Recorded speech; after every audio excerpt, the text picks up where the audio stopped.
Tell me the story of the legend of Ochi. Okay. In a secluded northern village on the island of Carpathia, the villagers live in fear at night as the Ochi steal their sheep, 69. kill their produce, and so the villagers decide that they are going to protect themselves, and they go on a tradition of the Ochi hunt. And the story is about a a man named Maxim, who's played by Willem Dafoe. He takes his daughter and the other kids in the village and teaches them how to hunt Ochi. The night is good, but not good enough because none of them died. Uh, so the girl, Willem Dafoe has a daughter named Yuri. She's just not a hunter. She's not into it. And when asked to go out into the woods to check the traps, she notices a baby Ochi uh, injured by a bear trap.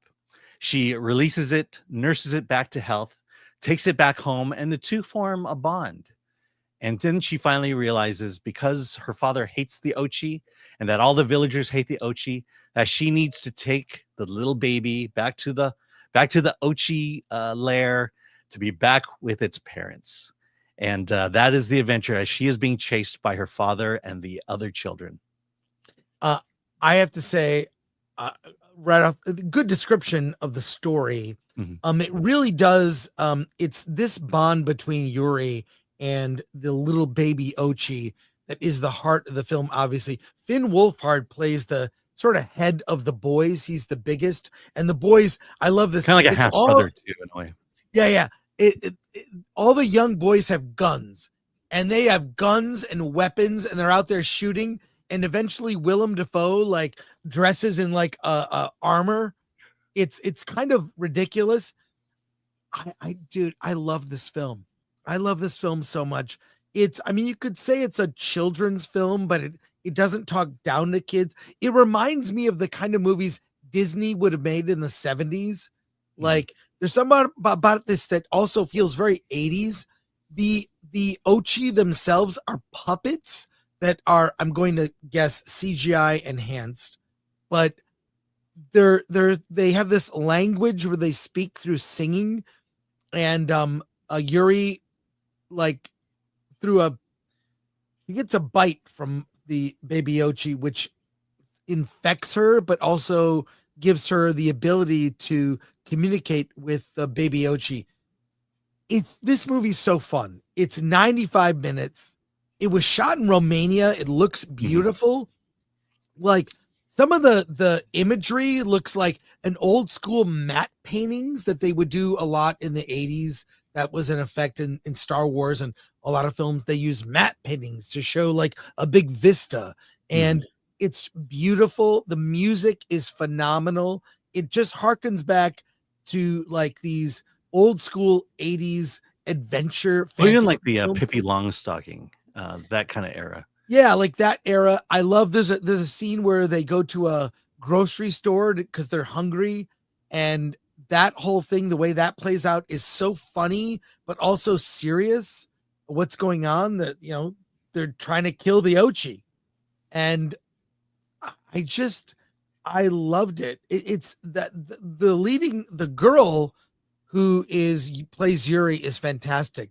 And Finn Wolfhard has very few lines in the movie, but he's really good. And same thing with Willem Dafoe. There's a whole thing that is revealed about her mother and what happened. Their family kind of split apart, and resolving that. It's very 80s inspired. It's fun.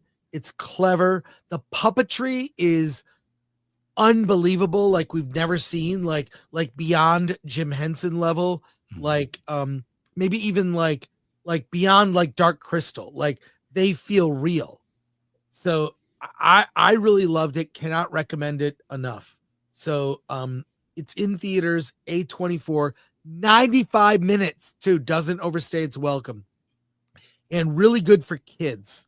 So I saw this with my daughter last night, and she loved it. Yeah, I didn't like it as much as you. I will. This comment pretty much sums it up from Mob 19001. Wes Anderson's E.T.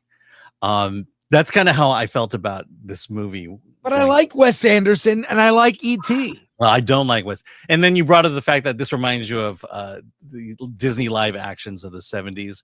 Um, Newsflash, those weren't very good either. I know they weren't good, but they were.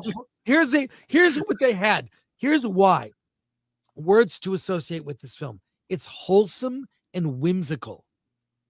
Yeah. So I mean, I'll give you that. It's wholesome, it's whimsical, and you're right in terms of I did love the visuals. I didn't love the music as much as you, but the puppetry or however they animated the little Ochi, incredible. This just set the bar in terms of how you do this kind of up close CGI, because it's not just the Ochi. There are caterpillars, there's insects that are all animated the same way. It is an incredible world, but at the same time, my issue is that I'll go back. I say this is the ongoing trope, but cute animals should live, ugly animals should die. Yeah, I mean, you're the not only wrong. reason you love these creatures is because they're cute. Because of that, I felt there's this manipulation going on, saying you must love this creature because it's cute and it does cute things. So therefore, if you don't love it, you're a horrible, cold-hearted person, which maybe I am. The other thing is, I don't know, this Wes Anderson aspect of it. It just felt like a parody to me. And I kind of wish it was a parody versus trying to be deadly serious, because, people don't act like this. This is, it's kind of that surreal Wes Anderson style where, people act weird and we just accept them for weird. And when the revelation of the mother comes out, I'm like, okay, I mean, this is, I've seen this story before. E.T. did it best, and everything else is a derivation of it. So look, if you have kids and you want to take them to a movie that you will mildly enjoy, this is a good movie to take them to, but it's not something I can fully recommend. Yeah, I will say this, like, it's one of those, like, there are movies made for kids that are insufferable. Mhm. Like, for example, Sneaks, which you saw and I saw part of. I could not run out of the theater Mhm. quicker. There is nothing there for adults. It's torture for adults. This is a movie you can enjoy with kids and have a really good time. And it's the Ochi, the puppetry. I Yeah, I mean, still don't know. I don't know how they did it, and I I'm don't know trying how to they figure it did out. it. It's like, was it I feel like it's like they did the puppetry where they had like green screen of people moving the puppets, and then But they it could have been cut computer that out. generated too. That's the other thing. Parts of it, maybe the blinking eyes, whatever. Right, It's but I don't see it. I can't, I you can't know figure out how they made it. It's so believable, that aspect. And by the Mhm. way, I like the weirdness of Wes Anderson. Yes, it's gotten now over the top where it can be mocked, but it's not. It's different than Wes Anderson. Don't let that turn you off. But Um, it's that surrealistic style of Wes Anderson that kind of bothers me. That I just can't take this story seriously because no one on screen takes it seriously. all right, well, I give it a strong recommend. 8 out of I, 10. yeah, Alan, I don't. Like I said, if you have kids who like cute creatures, yes, take them to see this movie. But other than that, no, they're better movies.